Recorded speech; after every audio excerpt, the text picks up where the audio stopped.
Birmingham Cathedral is a Grade 1 listed building, and it's a rare example of English Baroque. And the design of the building is based on Italian churches from the later 17th century. It was started as the parish church of St Philip's, and it was built in 1715.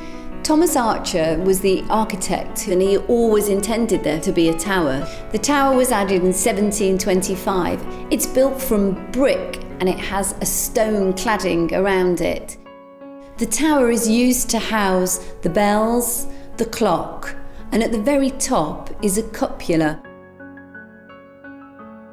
When you go into the tower, you go in through a little wooden door, and it takes you up a steep stone windy staircase, which is very dark, until you get to another wooden door that then takes you into the bell ringing chamber.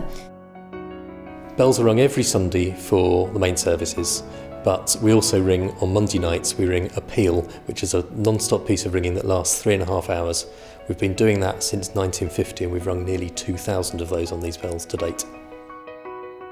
After the bell ringing chamber, you carry on up the staircase until you come to another door. You go in there, and that's where the bells are. There are 12 bells in total, added over various different times in history, some of them weighing over a ton. As you can imagine, when the bells are ringing, the sound in here is absolutely deafening. In the early part of the 20th century, the bells were in a very bad state of disrepair, and it was partially this which led to the new ringer bells being put in 1937 to replace the previous ringer bells. The acoustics of the tower have a lot to do with how a ringer bell sound. Here in the ringing room, you can hear each bell clearly individually, which makes them a very good instrument. Outside, however, they have a very grand sound. It's a part of our heritage, a part of our tradition, a part of our history. I think people, when they walk down the streets and they hear the bells ringing, often they remark that they enjoy hearing those sounds.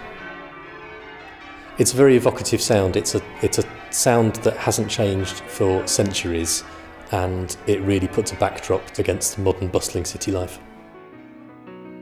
You carry on up the stairs, which are even more worn in this part of the tower. There's no metal handrail, it's just a loose rope handrail at this stage. And then you get to the part of the tower where the clock is housed.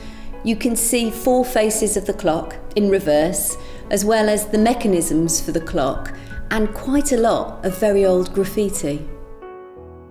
It almost seems to have been a tradition that people that have worked and been in the cathedral in the past would have made their mark and created some graffiti within the tower. So there are many different names and dates that we can see. This part of the tower is really atmospheric, and you can hear the sounds from outside, but you can also hear the loud ticking of the clock. It feels like you're one of few people who've been privileged enough to go up into this part of the church.